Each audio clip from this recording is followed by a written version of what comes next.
కుచేలా అలా అంటే నాకు ఒక గొప్ప విషయం గుర్తొచ్చింది. అలా ఎవరి దగ్గరకైనా విడితే ఏమైనా పట్టుకెళ్లాలంటుండేవారు కదా మన గురువు గారు. నువ్వేమి ఇవ్వమే, ఇంత ప్రేమగా నా దగ్గరికి వచ్చిన వాడివి నాకు ఏదో తెచ్చే ఉంటావు, నువ్వు ఏమీ తేకుండా ఎందుకు వస్తావు, ఏదో తెచ్చటో, ఏం తెచ్చావో చెప్పవాయ్ అని గబగబా తడివేస్తున్నాడు. సిగ్గుపడిపోయాడు కుచేలుడు. ఏమనిస్తాడు? లక్ష్మీనాథుడు ఆయన, అంతటి ఐశ్వర్యవంతుడు ఆయన. ఆయనకి తనేమిస్తాడు? చిరిగిపోయినటువంటి ఉత్తరీయానికి వెనకనున్నటువంటి ముక్కలో ఇన్ని అటుకులు మూట కట్టున్నాయి. ఆ మూట కట్టి ఉన్నటువంటి అటుకుల వంక చూసి కృష్ణుడు అన్నాడు, తెలుసు తెచ్చాడు అటుకులని.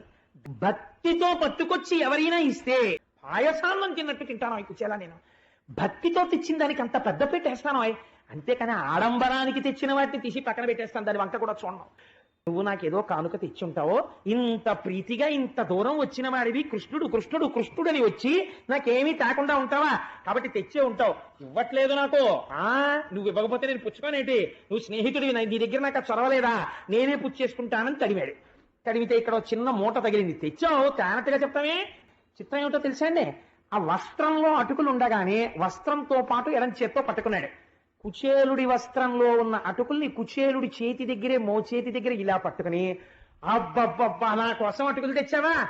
అటుకులు నాకు ఎంత ఇష్టమో తెలుసా కుచేలా? ఇది మనసరిగిన స్నేహితుడంటే. మరి చెప్పమే బడాయి దాచేసి అని బట్టలో ఉన్నటువంటి అటుకులు ఓ గుప్పెడు తీసుకుని, కుచేలా నువ్వు ఇచ్చిన ఈ అటుకులతో 14 బ్రహ్మాండములు తృప్తి పడిపోతున్నాయి, అంతటా ఆయనేగా ఉన్నాడు అని నోట్లో పోసుకున్నట్టు ఇలాగా.